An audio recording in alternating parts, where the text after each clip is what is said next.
निर्बल से लड़ाई बलवान की, ये कहानी है दिए की और तूफान की।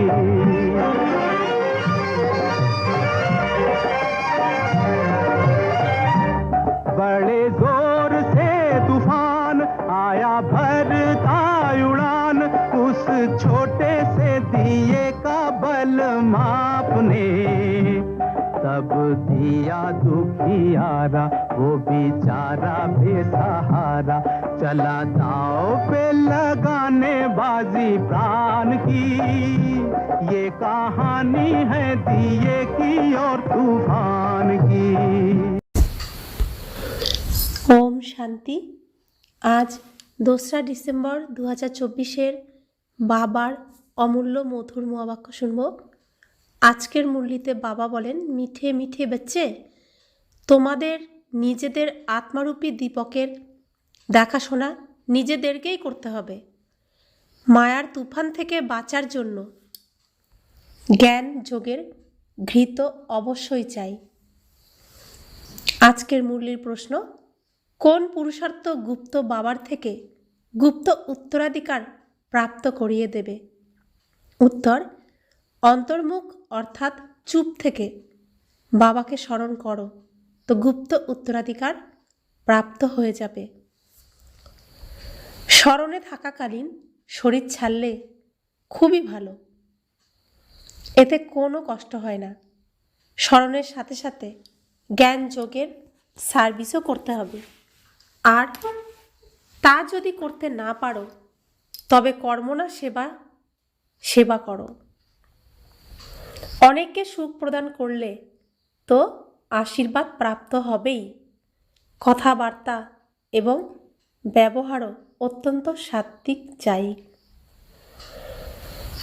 আজকের মুরলির গীত বেজেছে, দুর্বলের সঙ্গে লড়াই বলবানের। ওম শান্তি।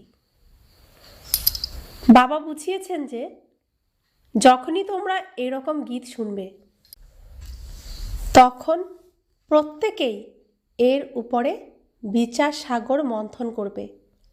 তোমরা বাচ্চারা জানো যে যখন কেউ মারা যায় তখন সেই আত্মার উদ্দেশ্যে 12 দিনের জন্য প্রদীপ প্রজ্বলন করা হয়। তোমরাও এখন মৃত্যুর জন্য প্রস্তুতি নিচ্ছ এবং নিজেদের আত্মারূপী প্রদীপের জ্যোতিকে সর্বদা দীপ্তমান রাখতে পুরুষার্থ করছ। এই পুরুষার্থ তারাই করবে যারা মালায় আসবে। প্রজারা এই মালায় আসতে পারবে না। বিজয় মালাতে প্রথমে আসার জন্য তোমরা এখন পুরুষার্থ করছো।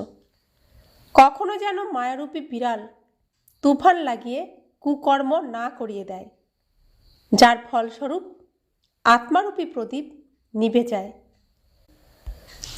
এখন এতে জ্ঞান আর যোগ এই দুই শক্তি চাই। যোগের সাথে জ্ঞানও জরুরি। প্রত্যেককে নিজের দীপককে রক্ষা করতে যত্নশীল হতে হবে। অন্তিম সময় পর্যন্ত পুরুষার্থ চলতেই থাকবে। রেস চলতে থাকলে, প্রতিযোগিতা চলতে থাকলে তো খুব সাবধানতা অবলম্বন করতে হবে যে কখনো যেন আত্মার জ্যোতি কম না হয়ে যায়, নিভে না যায়। এই জন্য যোগ আর জ্ঞানের ঘৃত প্রতিদিন ঢালতে হবে। যোগ বলে শক্তি নেই তো দৌড়াতেও পারবে না, পিছনে থেকে যাবে। বিদ্যালয়ে বিভিন্ন বিষয়ের উপরে পড়াশোনা করা হয়। যদি কোনো ছাত্র কোনো নির্দিষ্ট বিষয়ে ভালো না হয়, সে তখন অন্যান্য বিষয়ের উপরে বিশেষ মনোযোগ দেয়। এখানেও এই রকম। স্থূল সেবার বিষয়ও খুব ভালো, অনেকের আশীর্বাদ পাওয়া যায়। কোনো কোনো বাচ্চা জ্ঞানদানের সেবা করে, দিন দিন সেবার বৃদ্ধি হতে থাকে। কোনো কোনো ধনী ব্যক্তির 6 থেকে 8টি দোকানও থাকে। সব দোকানে একই রকম বেচাকেনা চলে না। কোনো দোকানে কম গ্রাহক সংখ্যা, আবার কোনো দোকানে বেশি, কোনো দোকানে গ্রাহক সংখ্যা কাস্টমার কম থাকে, আবার কোনো দোকানে বেশি থাকে। তোমাদেরও একদিন সেই সময় আসবে যখন রাতে ঘুমানোর সময় পাবে না। সবাই জেনে যাবে যে জ্ঞানের সাগর বাবা এসেছেন জ্ঞানরত্ন দিয়ে আমাদের বুদ্ধিরূপী পাত্রকে ভরপুর করতে। সেই সময় কত যে বাচ্চার আগমন হবে সে কথা আর জিজ্ঞাসা করো না। যখন কোনো দোকানে খুব কম দামে ভালো জিনিস পাওয়া যায়, সাধারণ ক্রেতারা পরস্পরকে তা শোনায়। তোমরা বাচ্চারা জানো যে এই রাজযোগে শিক্ষা খুবই সহজবোধ্য। যখন প্রত্যেকে এই বিষয়ে জেনে যাবে যে এখানে জ্ঞানরত্ন পাওয়া যায়, তখন তারা আসতেই থাকবে। তোমরা এই জ্ঞান এবং যোগের সার্ভিস করে থাকো। যারা এই জ্ঞান ও যোগের সেবা করতে অক্ষম, তারা কর্মনা সার্ভিস করেও মার্কস নিতে পারে। জ্ঞানের কথা কাউকে বোঝাতে না পারলে তাহলে কর্ম, শরীর দ্বারা কর্ম করেও সেবা করেও মার্কস নিতে পারে। সকলের আশীর্বাদ প্রাপ্ত করবে। তো এখানে বিজয় প্রাপ্ত করতে গেলে, ফুল মার্কস পেতে গেলে সকলের আশীর্বাদের পয়েন্টও জমা করতে হবে। সবাই সবাইকে সুখ দিতে হয়, এটা হলো খুবই সস্তা খনি। এ হলো অবিনাশী হীরে জহরতের খনি।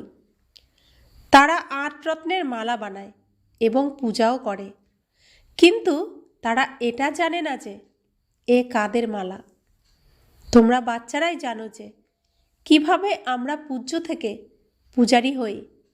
এই বড়ই ওয়ান্ডারফুল নলেজ, যা পৃথিবীতে আর কেউই জানে না।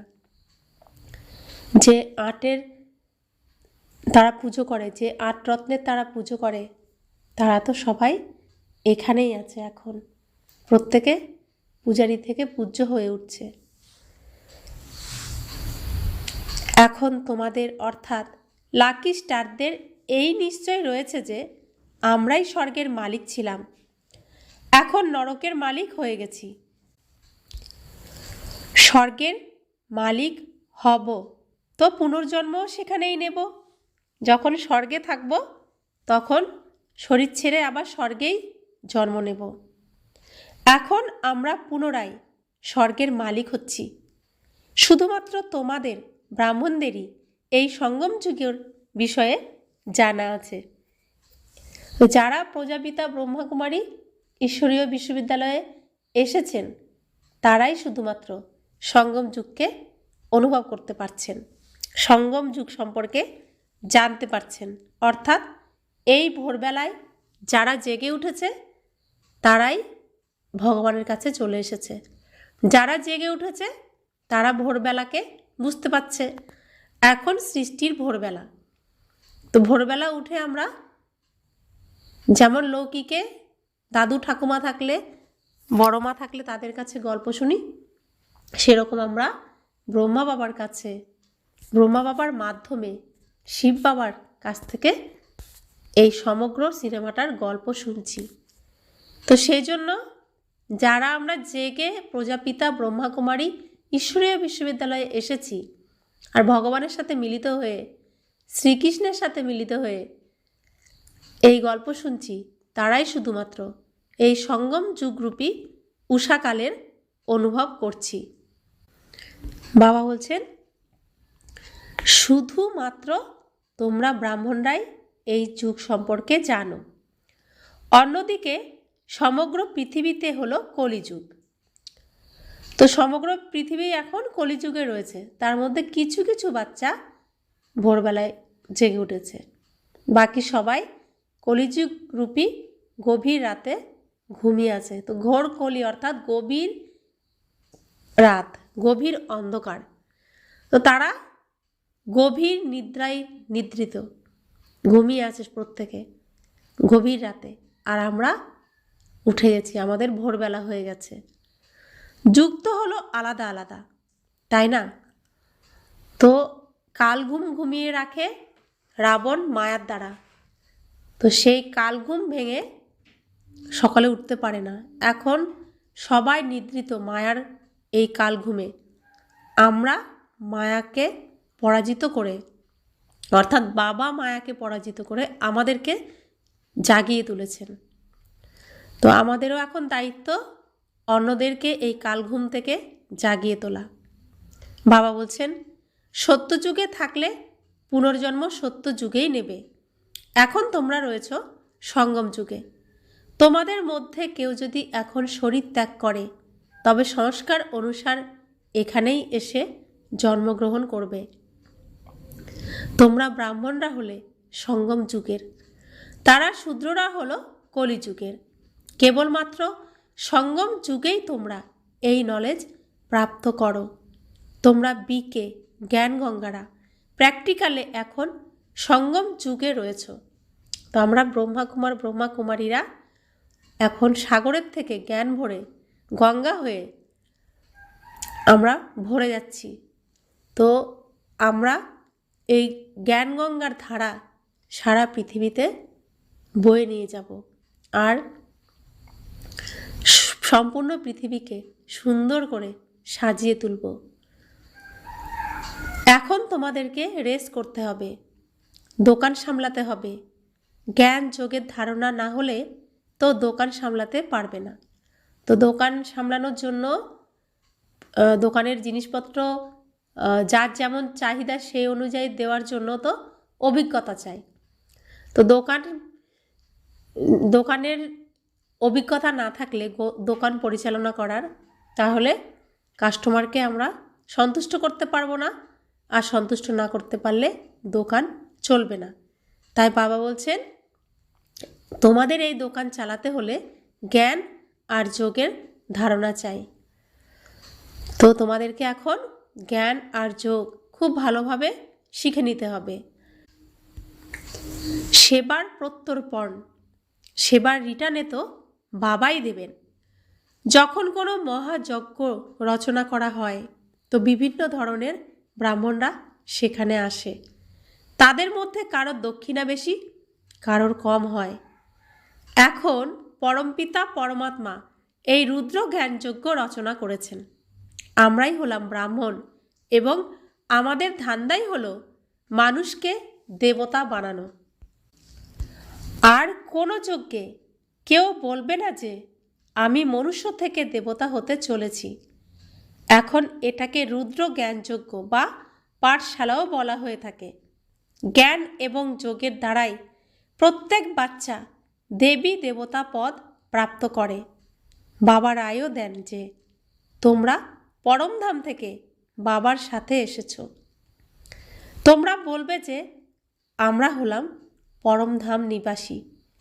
এই সময় আমরা বাবার শ্রীমত অনুসারে স্বর্গে স্থাপনা করছি। যে স্থাপনা করবে সে অবশ্যই মালিক হবে। তোমরা জানো যে এই পৃথিবীতে আমরা হলাম অতি ভাগ্যশালী জ্ঞান সূর্য, জ্ঞান চন্দ্রমা আর জ্ঞান নক্ষত্র। রচয়িতা হলেন জ্ঞানের সাগর। ওই সূর্য চন্দ্র তারা হলো স্থূলাকার বিশিষ্ট। আকাশের সূর্য চাঁদ তারারা হলো স্থূল। এই পৃথিবীর স্টেজকে তারা আলোকিত করছে, সাজানো হয়েছে, লাইট লাগানো হয়েছে এই পৃথিবীর স্টেজকে আলো দেওয়ার জন্য। তাদের সাথেই আমাদের তুলনা করা হয়েছে। তো আকাশে যেরকমভাবে সমগ্র গ্রহ নক্ষত্রকে সুন্দরভাবে সাজানো হয়েছে, ঠিক পৃথিবীতেও আমরা এরকমভাবেই সুসজ্জিত। পৃথিবীতেও আমরা আত্মারূপী তারা, আর ওপরে সূর্য চাঁদ নক্ষত্ররূপী তারা। তো আকাশে যেমন সূর্য সব সময় আলো দিয়ে যাচ্ছেন, সেরকম পরমাত্মা আমাদেরকে সবসময় তার শক্তিশালী কিরণ দিয়ে যাচ্ছেন। আকাশে যেমন চাঁদ পূর্ণিমাতে সম্পূর্ণ পরিপূর্ণ, অমাবস্যাতে সামান্য একটু আলো থাকে, সেরকম পৃথিবীতে শ্রীকৃষ্ণ সত্যযুগে সম্পূর্ণ পরিপূর্ণ, কলিযুগে সামান্য একটু গুণ থাকে, কলিযুগে সম্পূর্ণই কালো হয়ে যায়। আবার ধীরে ধীরে কালোর থেকে সম্পূর্ণ আলোতে পরিণত হয়, অর্থাৎ গৌর বর্ণের হয়ে যায়। তো চাঁদের পাশে থাকে কি? শুকতারা। তো এখানেও শ্রীকৃষ্ণের পাশে কে থাকেন? রাধা। আর তার চারপাশে কারা থাকে? সখীরা, তার প্রজা, দাসদাসীরা। তো আকাশেও চাঁদ, শুকতারা, সূর্যের চারপাশে থাকে অসংখ্য নক্ষত্র। তো শ্রীকৃষ্ণ রাধার চারপাশেও থাকে অসংখ্য আত্মারা। তো খুব সুন্দরভাবে এই পৃথিবীতে আত্মাদেরকে পোস্ট পজিশন দেওয়া আছে। আর ভগবান পিতা কত সুন্দর করে এই সিনেমা রচনা করেছেন। সব জায়গায় শিক্ষা দেওয়া আছে বোঝার জন্য, শুধু আমাদের বুদ্ধিরূপী নয়ন চাই দেখার জন্য। তো বাবা বলছেন, জ্ঞান সূর্য, জ্ঞান চন্দ্রমা আর জ্ঞান নক্ষত্র আমরা হব। আমাদেরকে এইরকম যিনি বানাচ্ছেন তিনি হলেন জ্ঞানের সাগর। নাম তো সেটাই হবে, তাই না? জ্ঞান সূর্য অথবা জ্ঞান সাগরের আমরা হলাম বাচ্চা। তিনি তো এখানকার নিবাসী নন।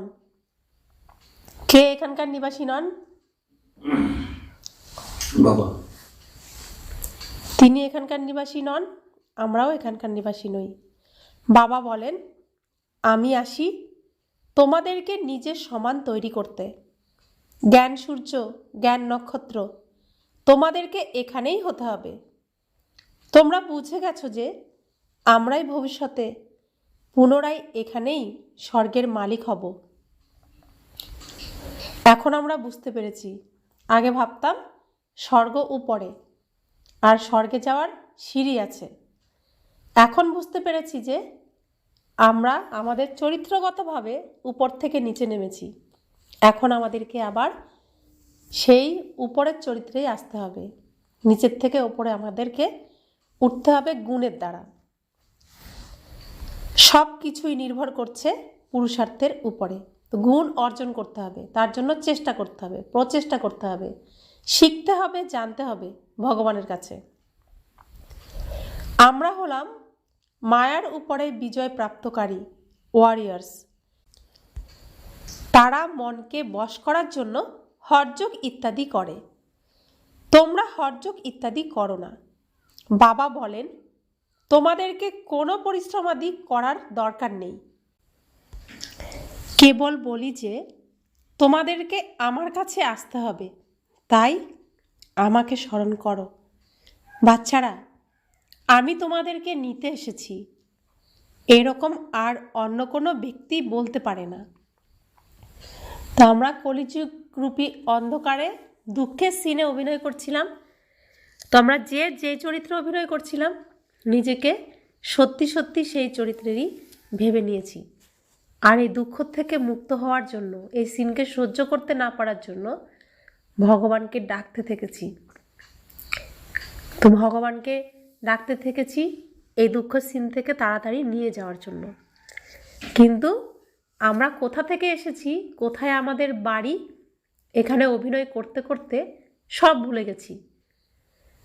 তাই বিভিন্ন দুয়ারে দুয়ারে বাবাকে খুঁজে বেড়াচ্ছি, নিজের সত্য পরিচয়কে জানার চেষ্টা করেছি, কিন্তু পাইনি কোথাও। তাই বাবা আমাদেরকে নিতে এসেছেন। হয়তো নিজেদেরকে ঈশ্বর বলে পরিচয় দেয়, কিন্তু নিজেদেরকে গাইড বলে পরিচয় দিতে পারে না। তো অনেকে আছে নিজেদেরকে ভগবানের সমান ভাবে, বিশেষ করে গুরু যারা, তারা নিজেদেরকে ঈশ্বরের সমান ভাবে, কিন্তু নিজেদেরকে গাইড বলে পরিচয় দিতে পারে না। বাবা বলেন, আমি হলাম মুখ্য পাণ্ডা, কালেরও কাল। তো তারা নিজেদেরকে কালেরও কাল বা পাণ্ডা বলতে পারে না। তারা টাইটেল লাগিয়ে দেয়, বিভিন্ন ভালো ভালো টাইটেল, ভগবানের সমান টাইটেল লাগিয়ে দেয় তাদের নামের সাথে, কিন্তু আচরণে সেটা করতেও পারে না আর বলতেও পারে না। সাবিত্রী সত্যবানের গল্প আছে না, তার ভালোবাসা ছিল শরীর কেন্দ্রিক, তাই সে দুঃখী হয়েছিল। তোমরা তো সদা খুশিতে থাকো। আমি তোমাদের আত্মাদেরকে বাড়ি ফিরিয়ে নিয়ে যাব। তোমরা কখনো দুঃখী হবে না। তোমরা এখন জেনে গেছো যে আমাদের বাবা এসেছেন আমাদেরকে সুইট হোমে নিয়ে যাওয়ার জন্য, যাকে মুক্তিধাম নির্বাণধাম বলা হয়। তিনি বলেন, আমি হলাম সকল কালেরও কাল। সেই কাল তো একটি আত্মাকে নিয়ে যায়। আমি হলাম অনেক বড় কাল। 5000 বছর আগেও আমি গাইড হয়ে সবাইকে নিয়ে গিয়েছিলাম। স্বজন স্বজনীদেরকে ফিরিয়ে নিয়ে যান, তাই তাকে স্মরণ তো করতেই হবে। তোমরা জেনে গেছো যে এখন আমরা পড়াশোনা করছি, পুনরায় এখানেই আসব।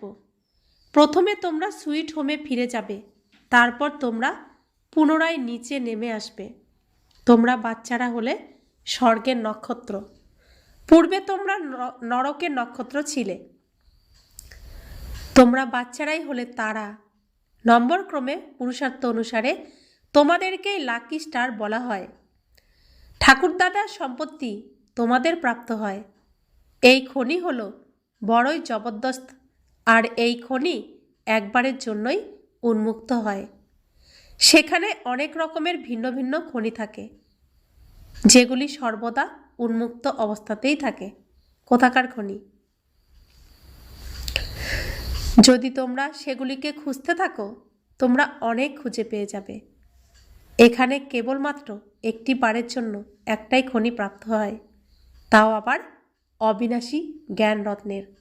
তো লৌকিকে অনেক খনি আছে, এখানে ওখানে খনন কার্য চালালে খনি পাওয়া যায়, আর সেগুলো সবসময় খোলা থাকে। কিন্তু এই যে বাবার জ্ঞান রত্নের খনি, একবারই এই খনন কার্য হয়, একবারই এই খনির খোঁজ পাওয়া যায়। আবার এই খনি যা কখনো শেষ করা যায় না, শেষ হয় না।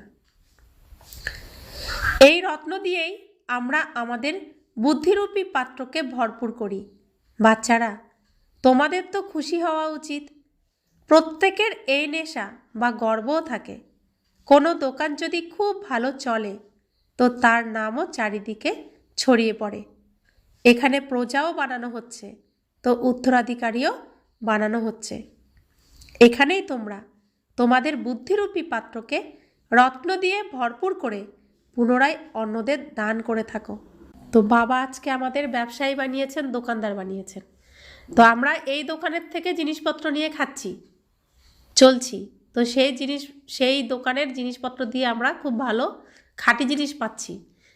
এটা তো আমরাই অন্যদেরকে বোঝাতে পারবো। তো বাবা বলছে,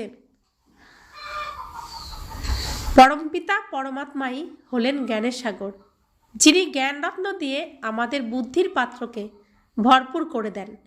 বাকি এই সমুদ্র নয়, যেটা দেখানো হয়েছে যে রত্নের থালা ভরপুর করে দেবতাদের প্রদান করে। তো শাস্ত্রে একটা নাটক তৈরি করা হয়েছে, যেখানে সমুদ্র থেকে দেবতারা রত্নের থালা ভরে ভরে নিয়ে, ভরা রত্নের থালা নিয়ে বেরিয়েছেন। তো ওই সাগর থেকে তো তোমরা কোনো রত্ন প্রাপ্ত করতে পারো না। এখানে জ্ঞান রত্নের কথা বলা হচ্ছে। ড্রামা অনুসারে পুনরায় তোমাদের রত্নের খনিগুলি প্রাপ্ত হয়। তো আমরা জ্ঞান সাগরের ডুব দিয়ে জ্ঞানের রত্ন থালা ভরে ভরে নিয়ে জ্ঞান গঙ্গা হয়ে যাচ্ছি। আর আমরা জ্ঞান গঙ্গারাই এই পৃথিবীতে বইতে বইতে সব শুদ্ধ পবিত্র করে দিয়ে সম্পূর্ণ বিশ্বকে আমরা শুদ্ধ পবিত্র করব। ড্রামা অনুসারে পুনরায় তোমাদের রত্নের খনিগুলি প্রাপ্ত হয়। সেখানে তো অনেক অনেক হিরে জহরত থাকবে, যার দ্বারা পুনরায় ভক্তিমার্গে মন্দির তৈরি করবে। আর্থকোয়েক ইত্যাদি হওয়ার কারণে সব কিছুই ভূপৃষ্ঠের অন্দরে চলে যায়। সেখানে মহলাদি তো অনেক অনেক তৈরি হয়, কেবল একটাই নয়। এখানেও তো রাজাদের মধ্যেও অনেক কম্পিটিশন হয়ে থাকে। তোমরা জানো যে কল্পপূর্বে যেরকম মহলাদি তৈরি হয়েছিল সেই রকমই পুনরায় হবে, কারণ এটা সিনেমা। সেই সিন যেমন ছিল, যেমন ঘরবাড়ি ছিল, সেটা আবারও দেখানো হবে এই সিনেমাতে, যে সিনেমা শুরু হতে যাচ্ছে। তো বাবা বলছেন সেখানে খুব সহজেই মহলাদি তৈরি হয়ে যাবে। সায়েন্স অনেক কাজে আসবে, কিন্তু সেখানে সায়েন্স এই শব্দটি থাকবে না। সায়েন্সকে হিন্দি বা বাংলায় বিজ্ঞান বলা হয়। আজকাল তো বিজ্ঞান ভবন নাম রেখে দেয়, অনেক ভবনের নাম বিজ্ঞান ভবনও রেখে দেয়। এই শব্দটির সাথে জ্ঞানের মিল পাওয়া যায়।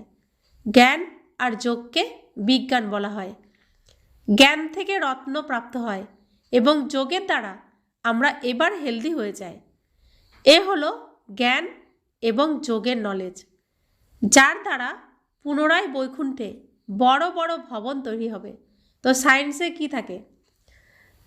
জ্ঞান থাকে যে এইভাবে এভাবে করতে হবে, আর যোগ একদম এক মনে স্থিরভাবে সাইলেন্সে তারা গবেষণা করে, তারপরে একটা সুন্দর রেজাল্ট বেরোয়। অর্থাৎ জ্ঞানও থাকে, যোগও থাকে। আর যেটা আমরা এখানে শিখছি, তো জ্ঞান যোগের দ্বারা, সায়েন্সের দ্বারাই সত্যযুগের সব কিছু, অর্থাৎ বিজ্ঞানের দ্বারাই সত্যযুগের সব কিছু তৈরি হবে। এখন আমরা এই সমস্ত নলেজকে জানি। তোমরা জানো যে এখন তোমরাই ভারতকে স্বর্গ বানাচ্ছ। তোমাদের এই দেহের সাথে কোনো মমত্ব যেন না থাকে। আমি আত্মা এই শরীরকে ছেড়ে স্বর্গে গিয়ে নতুন শরীর ধারণ করব। সেখানেও জানবে যে এক পুরানো শরীর ছেড়ে নতুন শরীর নেব। সেখানে কোনো দুঃখ বা শোক থাকবে না। নতুন শরীর নিলে তো ভালোই হয়। বাবা আমাদেরকে এরকমই তৈরি করছেন, যেরকম কল্প পূর্বেও তৈরি করেছিলেন। তো সত্যযুগে আমাদের জ্ঞান থাকবে যে শরীর এখন পুরনো হয়েছে, এটাকে এখন ছাড়তে হবে, চেঞ্জ করতে হবে। তো সেই কারণে সেখানে কোনো দুঃখ বা শোক কেউ করে না, কারণ শরীর তো বস্ত্র, সেটাকে তো চেঞ্জ করতেই হবে। তাই সেখানে এই শ্রাদ্ধ, কান্নাকাটি এসবের কোনো ব্যাপারই থাকে না। তো দুঃখ শোকের কোনো ব্যাপার থাকে না, কারণ পুরনোটা ছেড়ে তো নতুন শরীর নেবে, তাই খুশি থাকে সবাই। তো বাবা বলছেন আমরা এখন মানব থেকে দেবতা তৈরি হচ্ছি। এইরকমভাবে কল্প পূর্বেও যেমন অনেক ধর্ম ছিল, এখনও তেমনই আছে। গীতাতে এসব কিছুই লেখা নেই। বলা হয় যে ব্রহ্মার দ্বারাই আদি সনাতন ধর্মের স্থাপনা হয়েছিল। অনেক ধর্মের বিনাশ কিভাবে হয় সেটাও তোমরা এখন বুঝে গেছো। এখন স্থাপনার কার্য চলছে। বাবা আসেন তখনই যখন দেবী দেবতা ধর্ম সম্পূর্ণভাবে লোপ পেয়ে যায়। পুনরায় পরম্পরা কিভাবে চলবে? এ তো খুবই সহজ বিষয়। তো সবাই বলে না কিভাবে চলবে, যে বিকারে না গেলে সৃষ্টি কিভাবে বাড়বে? বাবা বলছেন বিনাশ কিসের হয়েছিল? বিনাশ কিসের হয়েছিল? অনেক ধর্মের। তো এখন অনেক ধর্ম আছে, তাই না? এই সময় হলো অন্তের সময়। এই সমগ্র জ্ঞান তোমাদের বুদ্ধির মধ্যে থাকা চাই। এরকম তো নয় যে শিব বাবাই সব কিছু বোঝাচ্ছেন। এই বাবা কি কিছুই বলছেন না? তো ব্রহ্মা বাবা কি কিছুই বলছেন না? এনারও পার্ট রয়েছে। ব্রহ্মার শ্রীমৎ এরও গায়ন রয়েছে। কৃষ্ণের জন্য তো শ্রীমৎ বলা হয় না। সেখানে তো সব কিছুই সুন্দর হয়। যখন শ্রীকৃষ্ণ রূপে থাকে তখন সব কিছুই সুন্দর থাকে। সেখানে শ্রীকৃষ্ণকে কোনো মত দিতে হয় না। তো সেখানে সবাই বাবার থেকে শিখে শ্রীমৎ মেনে তবেই সত্যযুগে যাবে। যারা শ্রীমৎ মানবে তারাই যেতে পারবে, তা না হলে যেতে পারবে না। তো শ্রীকৃষ্ণ নিজেও শ্রীমৎ মেনে চলে, নিয়মে থাকে, সেজন্য তিনি সত্যযুগের প্রিন্স হয়ে জন্মগ্রহণ করে। বাবা বলছেন সেখানে তো তাদের মতের কোনো প্রয়োজন হয় না। এখানে তোমরা ব্রহ্মা বাবারও মত প্রাপ্ত করছো। সেখানে যথা রাজা রানী তথা প্রজা, সকলেরই শ্রেষ্ঠ মত হবে। নিশ্চয় পূর্বে কেউ তাদের এই জ্ঞান প্রদান করেছিলেন। প্রত্যেককে নিশ্চয়ই একজনই সুন্দরভাবে ট্রেনিং করিয়েছিলেন, তাই প্রত্যেকে একই টাইমে ঘুম থেকে উঠে যাবে, একই টাইমে খাবে, একই টাইমে স্নান করবে, সব কিছু একই টাইমে নিয়ম মাফিক করবে। তো ট্রেনিং করানো হয়েছিল, সেজন্য সেরকমভাবে তারা করবে। তো বাবা বলছেন দেবতারা হলেন শ্রীমতাবলম্বী। তো যারা শ্রীমত মানে তারাই দেবতা, যারা শ্রীমত মানে না তারা দেবতাও হতে পারে না। শ্রীমতের দ্বারাই স্বর্গ রচনা হয়, অসুরের মত থেকে নরক রচিত হয়। শ্রীমত হলো শিবের, এ সমস্তই সহজে বোধগম্য হওয়ার মতো কথা। শিব বাবার এসব হলো দোকান। কোন সব দোকান? এই যে এটা। কে বানিয়েছে এই দোকান? শিব বাবা নিজে। আমরা বাচ্চারা সেগুলিকে পরিচালনা করি। যে বাচ্চা ভালোভাবে দোকানকে পরিচালনা করে তার নাম হয়, যে রকমভাবে লৌকিক দোকানের ক্ষেত্রে হয়। কিন্তু সেই ব্যবসা তো কোনো ধনী ব্যক্তিই করতে পারে, ব্যবসা তো সবাই করতে পারে।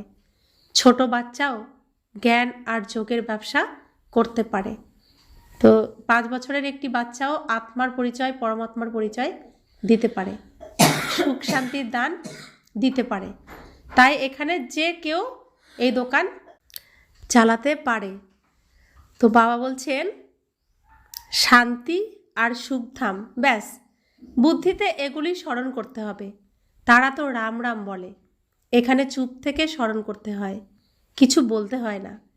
বিষ্ণুপুরী, শিবপুরী হলো খুব সহজ কথা। সুইট হোম, সুইট রাজধানীর স্মরণে আছে? আছে সুইট হোম, সুইট রাজধানী। সুইট হোম কোনটা, সুইট রাজধানী কোনটা? সুইট হোম হলো পরমধাম, শান্তিধাম, আমাদের বাড়ি।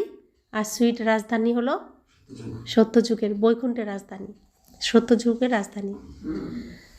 তারা তো স্থূল মন্ত্র প্রদান করে, এখানে হলো সূক্ষ্ম মন্ত্র, অতি সূক্ষ্ম স্মরণ।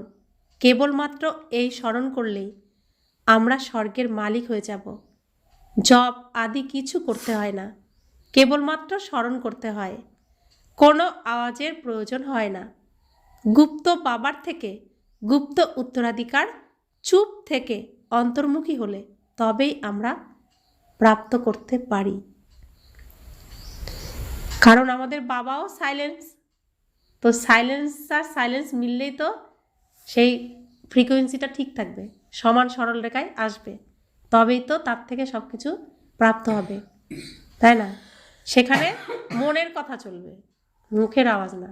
মুখের আওয়াজ আসলে তো সেইটা সরল রেখাটা কাঁপবে, সমানভাবে কানেকশান হবে না।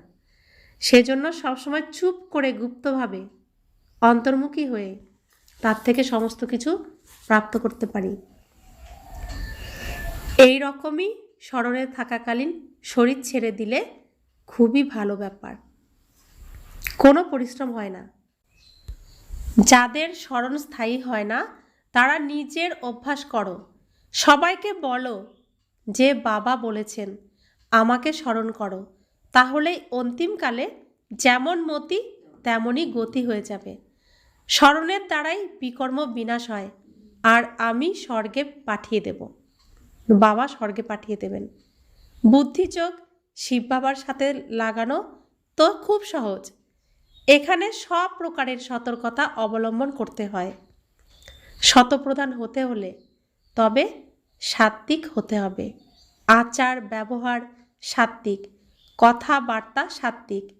এ হলো নিজের সাথে কথা বলা, সাথীর সাথে ভালোবাসার সাথে কথা বলতে হয়।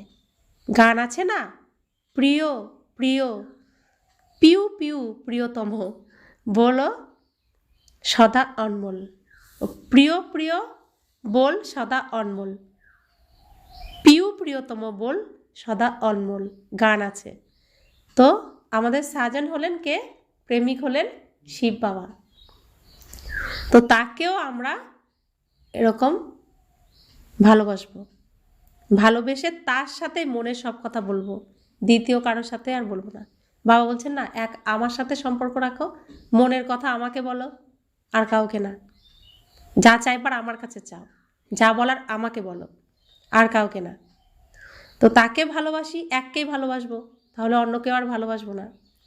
আর যা বলার তাকেই বলবো, অন্যকে আর বলবো না। তো একটা ছবি সামনে রাখবে, যা কথা বলার তার সাথে বলতে থাকবে। হ্যাঁ, সব কিছুই তিনি। আমরা তো গান করতাম আগে, তুমি মাতা, তুমি পিতা, তুমি বন্ধু, তুমি সখা, সব কিছুই তুমি আমার। তো সেই ভেবেই সেই সময় এখন বলার। তোমরা হলে রূপ বসন্ত, আত্মার রূপ হয়ে ওঠে। জ্ঞানের সাগর হলেন বাবা, তাই অবশ্যই এসে জ্ঞান শোনাবেন। তিনি বলেন যে আমি একবারই এসে শরীর ধারণ করি, এ কম জাদু নয়। বাবাও হলেন রূপ বসন্ত, কিন্তু নিরাকার, কথা বলতে পারে না, এই জন্য শরীর ধারণ করতে হয়।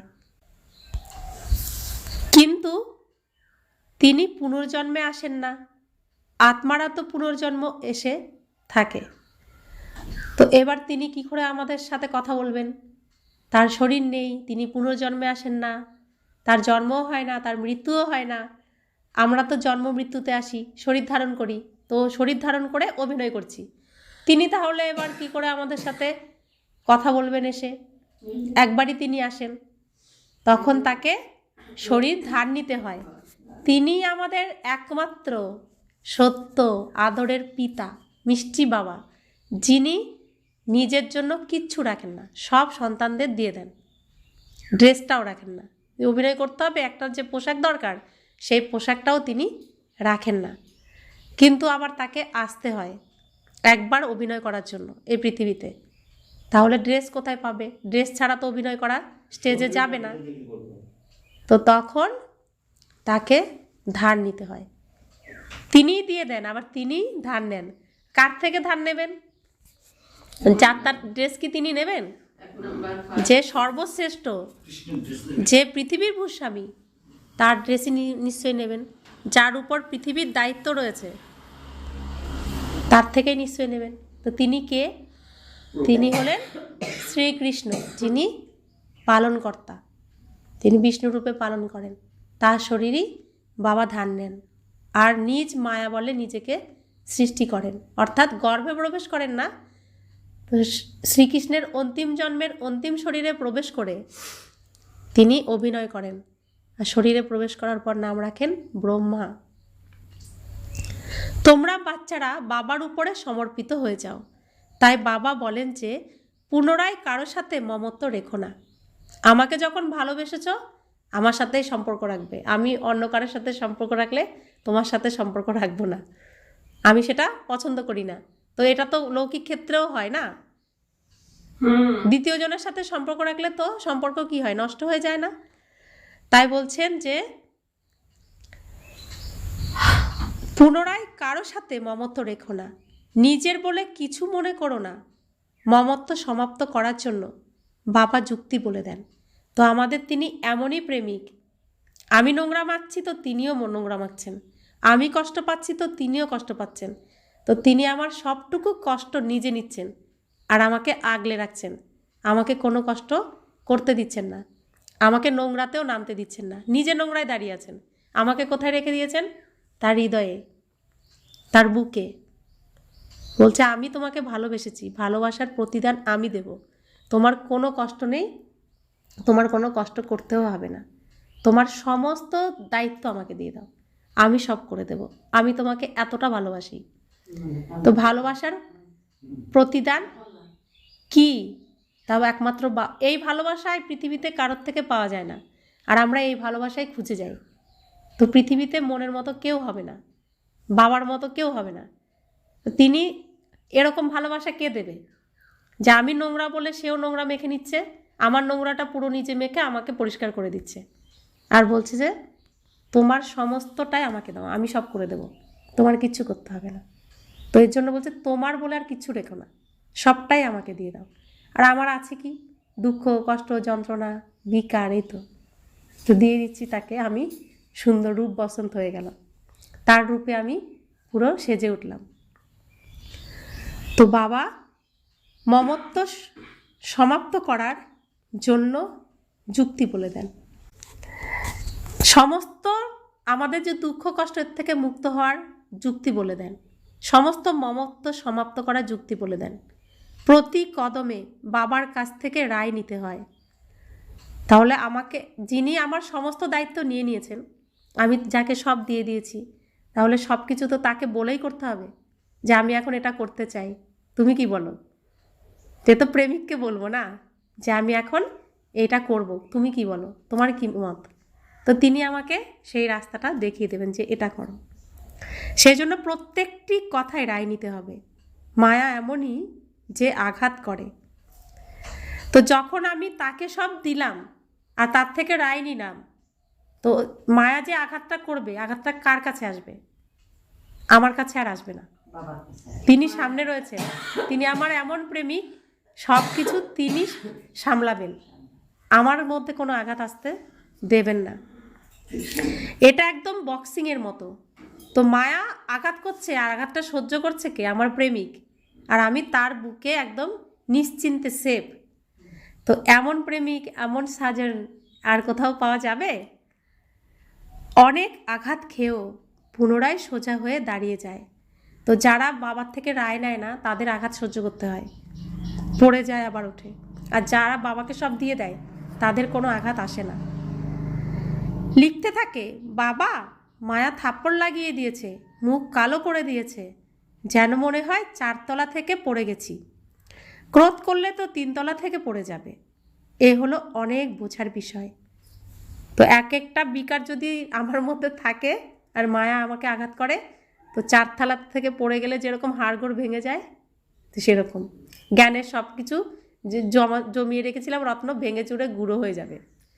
রাগ রেগে গেলে 3 তলার থেকে, কামের ক্ষেত্রে 4 তলার থেকে, ক্রোধ হলে 3 তলার থেকে পড়ে যাওয়ার মতো আঘাত আসবে। তো বাবা বলছেন, এখন দেখো বাচ্চারা টেপ রেকর্ডার মেশিনের জন্য প্রার্থনা করে।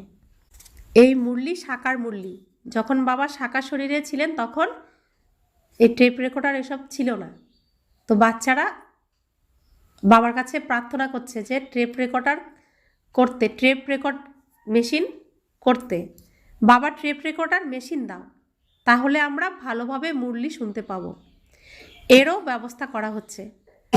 অনেকে শুনলে অনেকেরই বুদ্ধি দরজা খুলে যাবে। তো সায়েন্স এত অগ্রগতি কেন করেছে? আমাদের জন্যই করেছে, আর এই 100 বছরের মধ্যেই করেছে। তো সায়েন্সের দ্বারাই তো সব কিছু এগুলো ব্যবস্থাগুলো হয়েছে। তো বাবা বলছেন, অনেকের কল্যাণ হবে। যখন কোনো ব্যক্তি কলেজ খোলে, তো পরবর্তী জন্মে তার অনেক বিদ্যা প্রাপ্ত হয়। বাবা বলেন, টেপ রেকর্ডার মেশিন ক্রয় করো। তো অনেকেই এর থেকে লাভান্বিত হয়ে যাবে, কারণ টেপ রেকর্ড করা হয়ে গেলে ওটা তো অনেকবার বাজানো যাবে, আর অনেকে শুনতেও পারবে। আর তখন তো মুরলি ডাকে যেত, ডাক অর্থাৎ ওই যে পোস্ট অফিসের মাধ্যমে, তো কত দেরিতে পৌঁছাতো না। আর কেউ যদি শরীরে যেত তো সাথে মুরলি নিয়ে যেত। এখন যেমন এত সহজে পাচ্ছি, তখন তো পাওয়া যেত না।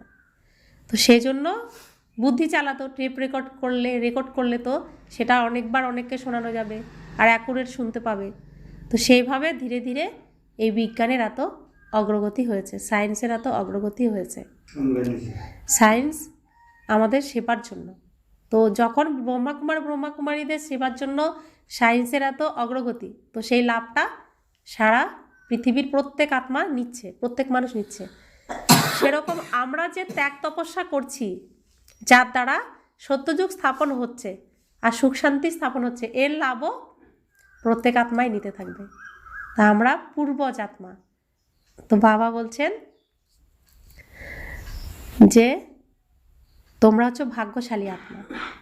বাবা আজকে বলছেন আমরা খুব ভাগ্যশালী আত্মা। अच्छा, मीठे मीठे सिखिले दे बच्चों प्रति माता पिता बाप दादा का याद प्यार और गुड मॉर्निंग। रूहानी बाप की रूहानी बच्चों को नमस्ते।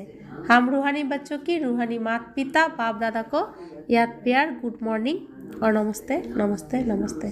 शुक्रिया बाबा, शुक्रिया बाबा, शुक्रिया। धारणार জন্য মুখ্য সার। শতপ্রধান হওয়ার জন্য নিজের উপর খুব সতর্কতা অবলম্বন করতে হবে। নিজের খাদ্য পানীয়, কথাবার্তা, আচার ব্যবহার সব কিছুতেই পবিত্রতা বজায় রাখতে হবে। বাবার সমান রূপ বসন্ত হতে হবে। পুরো সমান হওয়ার সময় এখন। দ্বিতীয় ধারণা, অবিনাশী জ্ঞানরত্নের খড়ি থেকে নিজের বুদ্ধিরূপী পাত্রকে ভরপুর করে অপার খুশিতে থাকতে হবে, আর অন্যদেরকেও এই রত্নের দান দিতে হবে। বাবা বারবার বলছেন যে দান দাও, দান দাও, দান দাও। অজ্ঞান যারা গভীর ঘুমে আচ্ছন্ন তাদেরকে জাগাও, ভোর হয়ে গেছে তাদেরকে বলো। গভীর রাতে যেমন সবাই ঘুমিয়ে থাকে, তারা ঘোর কলিরূপী গভীর অন্ধকারের মধ্যে ঘুমিয়ে রয়েছে, এদিকে ভোরও হচ্ছে। তো তোমরা নিজেরা জেগেছো ভোরবেলায়, ব্রহ্মা বাবার কাছে গল্প শুনছো ওই সিনেমার, তো তাদেরকেও শোনাও। তোমরা অবিনাশী রত্ন প্রাপ্ত করছো, তাদেরকেও প্রাপ্ত করাও। এটুকু উপকার তাদের করো। বরদান, নষ্টমোহ হয়ে দুঃখ অশান্তির নাম লক্ষণকে সমাপ্তকারী স্মৃতিস্বরূপ ভব। তো নষ্টমোহ হয়ে দুঃখ অশান্তির নামটাকেও সম্পূর্ণ সমাপ্ত করতে হবে। দুঃখ অশান্তির যে লক্ষণ সবগুলোকে সমাপ্ত করে দিতে হবে। কেন? কারণ আমরা ওই সিনে আর নেই, আমরা সিনেমার থেকে বেরিয়ে চলে এসেছি, নাটক আমাদের করা শেষ হয়ে গেছে। তাই ওর প্রতি আর কোনো মোহ রাখবো না। তো নামটুকুও যেন না থাকে, দুঃখ অশান্তি সিনের কোনো নামও যেন আমাদের মধ্যে না থাকে। কারণ দুঃখের সিন যেটা আমাদের ছিল করার, সেটা করা হয়ে গেছে, কমপ্লিট হয়ে গেছে। এখন সুখের সিনে আবার যাব। তাই সুখের সিনের কথাই ভাবো। ওটা নাম পর্যন্ত যেন, লক্ষণ পর্যন্ত যেন তোমাদের মধ্যে না আসে, মুখের মধ্যে ভাব যেন এতটুকুও না আসে। যে সদা একের স্মৃতিতে থাকে তার স্থিতি একরস হয়ে যায়। একরস স্থিতির অর্থ হলো একের সাথে সর্বসম্বন্ধ, সর্বপ্রাপ্তির রস অনুভব করা। যে বাবাকে সর্বসম্বন্ধ দিয়ে নিজের বানিয়ে স্মৃতিস্বরূপ থাকে, সে সর্বদাই নষ্টমোহ হয়ে যায়। যে নষ্টমোহ থাকে সে ধন উপার্জনে, ধন সম্পত্তি দেখাশোনায়, কারো অসুস্থতায়, দুঃখের ঢেউয়ে আসে না। নষ্টমোহ অর্থাৎ দুঃখে অশান্তির নাম লক্ষণ থাকবে না, সদা নিশ্চিন্ত। তো বাবা বলছেন যে দুঃখের সিনের মধ্যে কি কি থাকে? কাম, ক্রোধ, লোভ, মোহ, অহংকার, মন খারাপ, হতাশা, অপমানবোধ, অভিমানবোধ, অভাব অনটন, রোগ শোক, ঋণ, এগুলো প্রত্যেকটাই দুঃখ দেয়। তো সেই সিনে তো আর আমরা নেই, তাহলে এর প্রভাবও আমাদের মধ্যে আর আসবে না।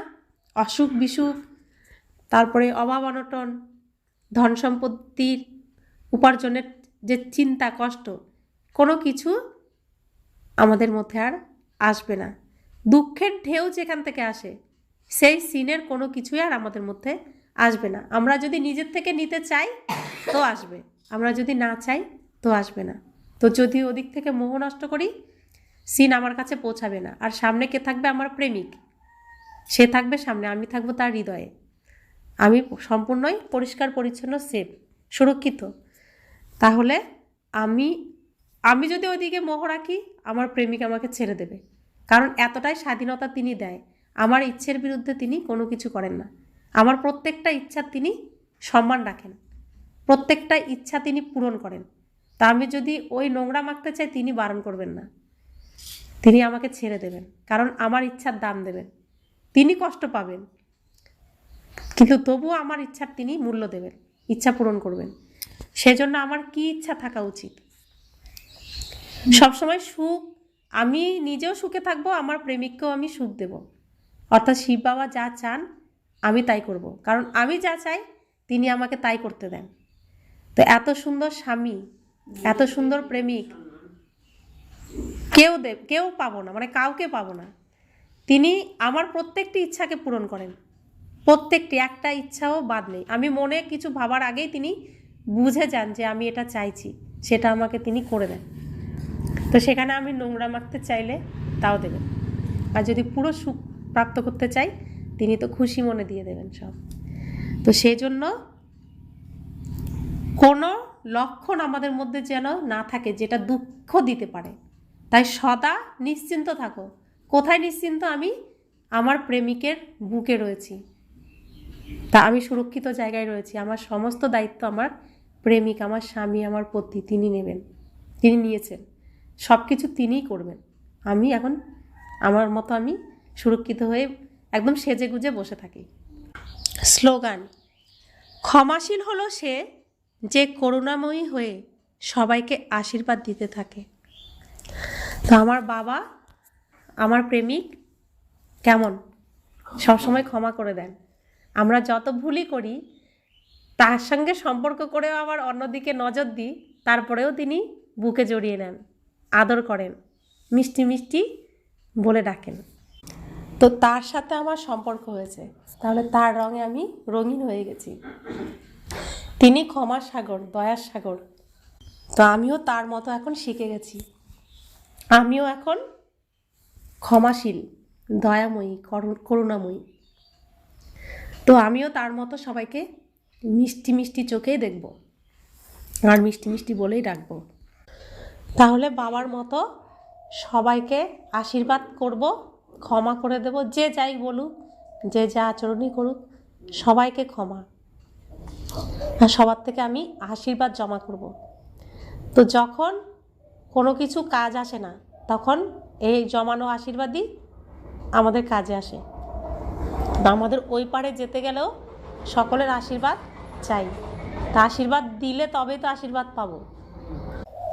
তাই আমাদের আশীর্বাদ জমাতে হবে। ওম শান্তি।